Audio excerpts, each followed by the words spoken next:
Hi everyone, it's Peter Zellens, Greenie Flicks Adventure 8, and I have... Katie Helmer. welcome to the Crash Crash Course in Photography for Entrepreneurs.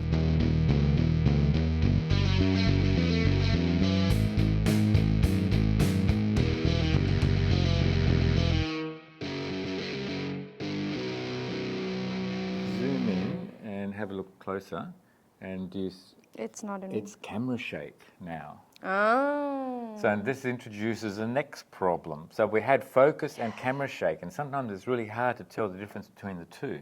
So how... Oh, I can't... Yeah, I kind of see what you mean though, because it's just like a bit... Yeah, a bit blurry. It's as if it was out of focus. Yeah, yeah. So they're the two biggest problems in photography, is getting your subject in focus because you haven't rotated the focus ring correctly, or you've moved the camera when you took the shot. Yeah. Now, with a 50mm lens, the rule is that if you take the focal length, 50mm, put 1/50, is the minimum shutter speed you should be using. Wait, say that again. So if you've got a 50mm lens... Which is, it's just, that's what the lens is. Yeah, that's what the lens is. We can't change that, Yeah, for that particular lens. Yeah. Then to hand hold that reasonably steady, the Yeah. slowest shutter speed you can use, should be using, is about 1/50th. Right, and we're on 25. So that's going to be really hard to hand hold Yeah. without camera shake. And I've got a shaky hand already, so... Yeah, so there's all sorts of reasons for shaking. Old age, you shake a lot. So if you had a 100mm lens, what should be the slowest shutter speed? 100? 1/100, yeah, 1/100th of a second. Yeah, that's what I meant. Yeah. But yeah. Yeah, that's it. So it should be it should be the same as what the lens is. Yeah. Except over One divided by the lens number. Yeah. Yeah. Okay. And that's a general rule. There's always exceptions. So with mirrorless cameras, they have a thing called in-body image stabilization, IBIS. Don't worry about it. IBIS. But basically, it accommodates all the shakes.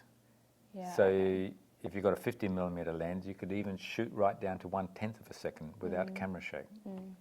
But that's something else again. But we're just going back to basics right now. Yeah, so we should not be on 25. That's right. So, okay, this now... But then what if we still need to take the shot. How do we get more light in? Is that the question? How do we get more light without taking the shutter speed down? Yeah. All right, there's one more variable, and that's your ISO. Yes. Which is ISO, which is the sensitivity of the sensor. How quickly can it react to light?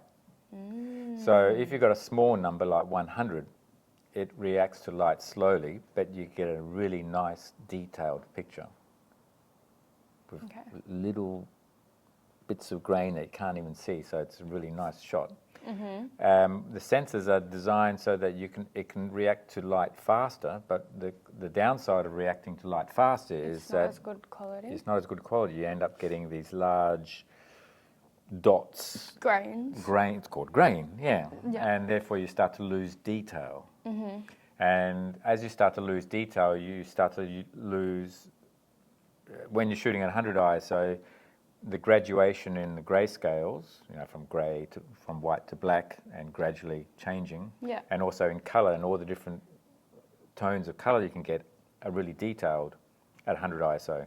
Once you start to go up the larger numbers to 1,000 or 10,000 or 100,000, yeah, I remember. Then you start to lose all your colors, and you start to lose all the different toning, and everything becomes really harsh, and your grain gets huge and whatever.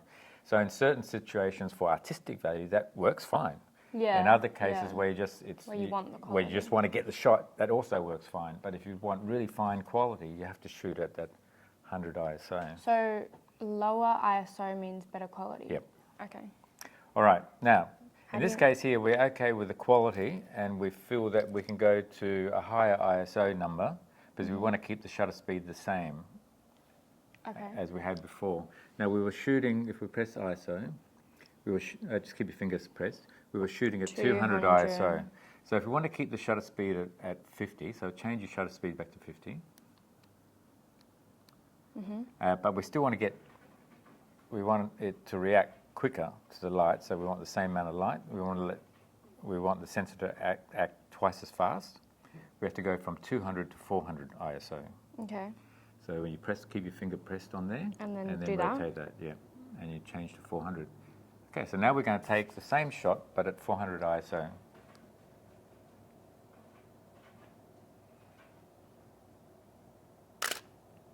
And now have you look at your shot and see, have a zoom in and see whether you were able to hold the.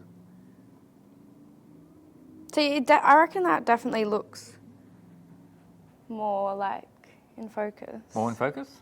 Okay, it still might have some camera shake. Yeah, What but you I can- think it looks, I don't know, Better? what do you think? Yeah, I think it is. Yeah, definitely. But I think there's a little bit of camera shake there. Okay, so I need to hold it Yeah. more still. Try, we'll focus on the camera again and get your green dot and see whether you can get. Okay, let's have a look. I felt the pressure there. I know you do feel the pressure. You stop breathing and Yeah. you hold your breath. Okay, that was better than the one before. Much better. Well, yeah, the Nikon's not like Yeah. blurred. And you really notice it on the little DJI microphone there.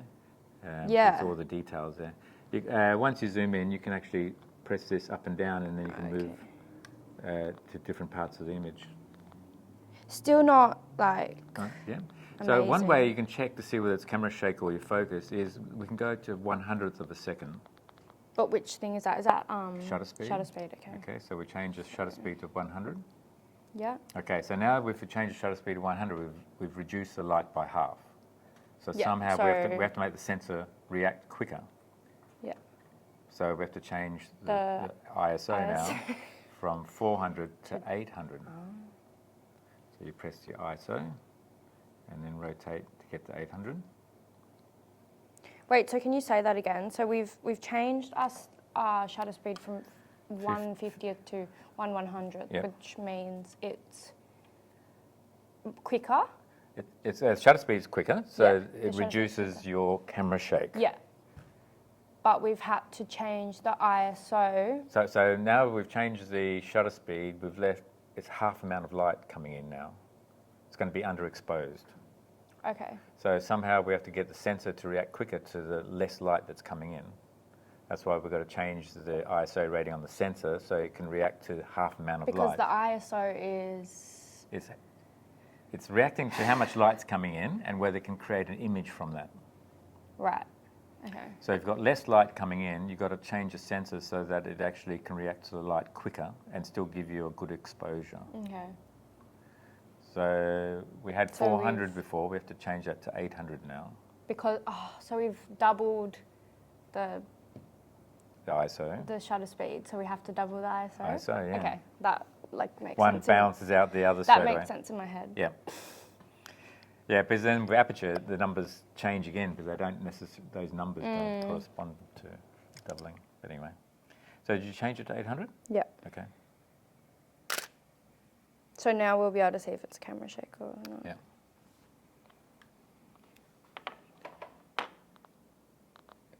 That's better, isn't it? Yeah. That's a shot. Let's see. I'll take the same shot and I'll see what I can get on the same setting. And then we'll know whether. I feel like I did shake. Okay, so I'm going to breathe in. You ready? Yeah.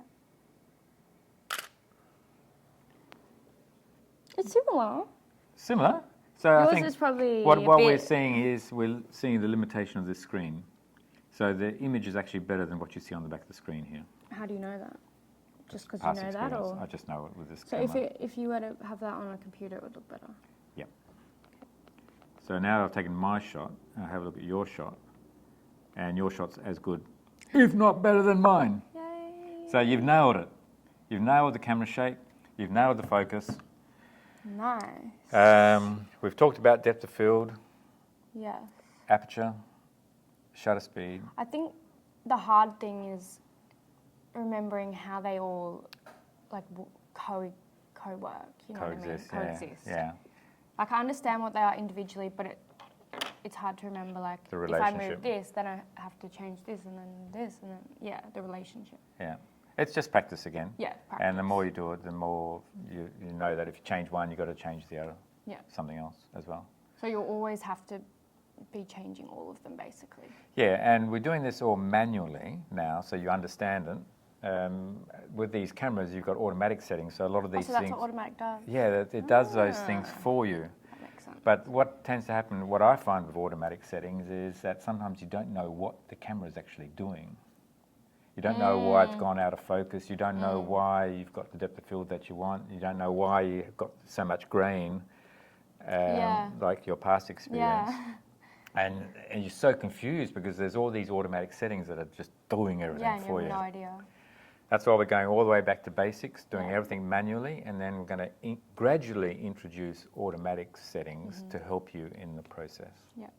But if you were using automatic, you can change Yep. the other. Because you them can decide to individually. have a half a dozen things done automatically and can just control one or two. So it's not unusual to have all the cameras set up as automatic everything, but just do manual focus. Yeah. That's all. Yeah. Sometimes you want to do manual exposure, aperture, shutter speed, ISO, but let the focus automatically find the right focus on the subject. Okay. And with modern digital cameras and modern mirrorless cameras these days, you've got things like eye detect. Yeah. So when you're photographing your model, it like the focus is changing all the time and tracking the model's eye, even as the model is moving around in the frame. Yeah. So that's really useful. That's available on modern cameras. Yeah. Yeah. All right, I think we've closed off the session, which was your exposure, aperture, shutter speed, ISO. focus. Okay, the focus, which was the lens focus, and Depth of field. camera shake and Shutter speed. camera shake and depth of field, because depending on your aperture and your focus point and the type of lens you're using, it change the depth of field. Anyway, we'll introduce all those subjects. Process. Yeah, because each one of those, we covered quite a bunch of things there. You can have a separate video on every single one of Yeah, those. you definitely could. Yeah.